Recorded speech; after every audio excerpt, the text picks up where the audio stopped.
I came up with 6 different ways that you can fix Mel W. The first 3 methods that I'm going to discuss, you can pick any one of these and then combine it with any of the other 5 methods. And the last 3 methods that I'm going to discuss are going to be more big changes to how the ability works.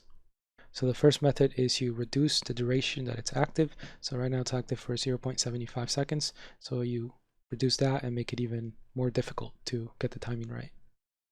The second method is you make it a manual redirection based on your cursor instead of an automatic redirection. So Mel W won't just automatically redirect it back at the person that threw it, but instead it'll redirect it at the location of where your mouse is pointing at. For skill shots, this is straightforward, but for anything that is targeted, you can choose whether it'll have basically unlimited target. So if I'm pointing at someone that's out of range, you can decide whether that actually does hit them, or if they're out of range, maybe you can just make the spell vanish. So if it's a targeted spell and they're out of range, maybe you could just make the spell vanish instead of redirecting it. Same thing if you're not targeting anyone, which interestingly enough would actually add skill depth to the champion, because then you, as the Mel player, you could choose whether you want to redirect something on purpose, or maybe there's certain situations where you actually do want it to vanish, so then you on purpose like point towards nothing. So the third method is friendly fire. So basically if you're redirecting either a skill shot or a target ability and you're pointing at one of your allies, then your spell would hit your ally. So if I'm redirecting an Ezreal ultimate towards 5 enemies, but one of my allies is in the middle of that chunk too, then it'll hit both the 5 enemies and it'll also hit my ally. So any spell that you redirect can hit any of the other 9 players. Okay, so next 3 methods are going to be bigger changes to how the ability works. Method number 4 is absorb into a 3-second recastable.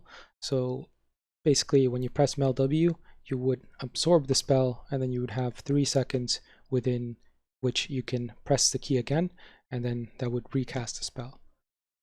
This automatically adds a delay by default because it means you have to press W twice on your keyboard. So the delay between you pressing the first W and the second W would automatically add a delay.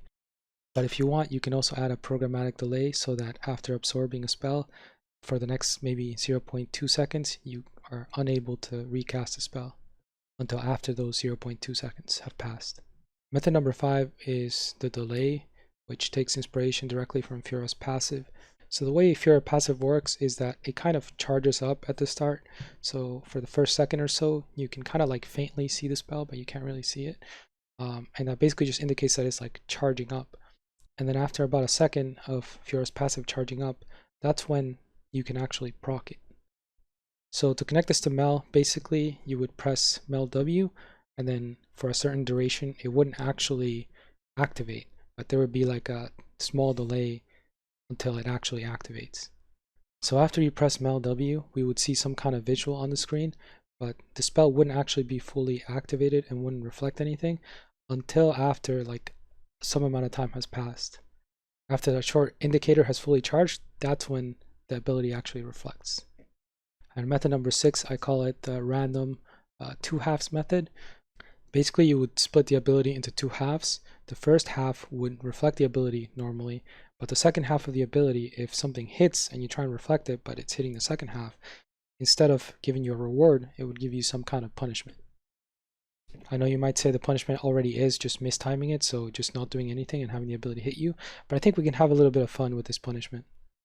So like I said, maybe the first half works normally, but the second half would maybe like redirect it to one of your allies if they're in the vicinity. So if Lux throws Q at you and you press W and you get it within that first half of the activation, then you would redirect it back to Lux.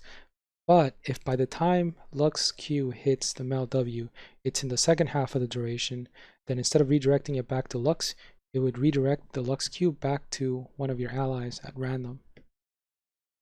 I guess in this scenario there would be no punishment if you're isolated or if you're alone, but maybe you could just leave it like that, or maybe you could come up with some other type of punishment.